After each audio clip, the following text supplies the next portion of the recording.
Most of us hope the information we learn in school or at work will be useful and important now and in the future. Accordingly, how we study and practice what we learn must lead to long-term retention and retrieval. In other words, we need to make it stick and be able to remember information when we need to, not an hour later or when the test is over. Some ways of practicing to remember do this more effectively and efficiently than others. To get started, read the scenario below and see if any of it sounds familiar. Immediately after learning new content, students practiced the skill 25 times in a row during one practice session and then repeated this sequence for the remaining skills in the unit. Later, when the exam was looming, students studied all or parts of the content a night or two before the test. Studying consisted of reading over lecture notes and maybe taking notes on their notes, rereading the text and/or highlighting the text. Sound familiar? Sound effective?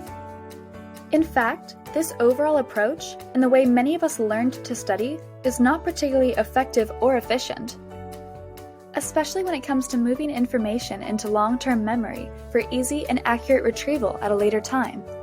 It may feel like studying, but chances are you have found yourself thinking you were prepared for a test after hours of studying in this manner, only to perform much lower than you expected, or finding items on a test that you're simply not prepared to answer.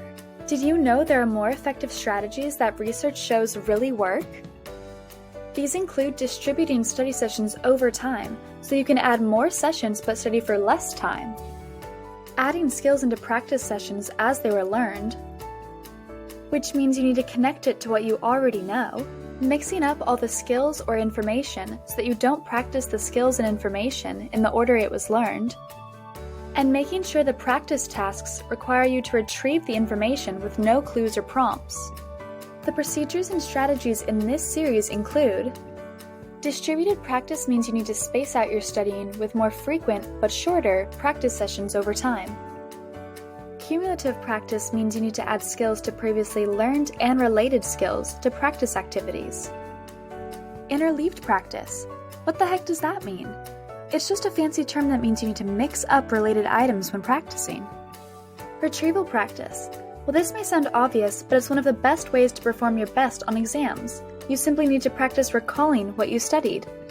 The next 4 blogs on this topic provide brain tips about these practice procedures that will help you increase the effectiveness of your study efforts with little increase in the amount of study time.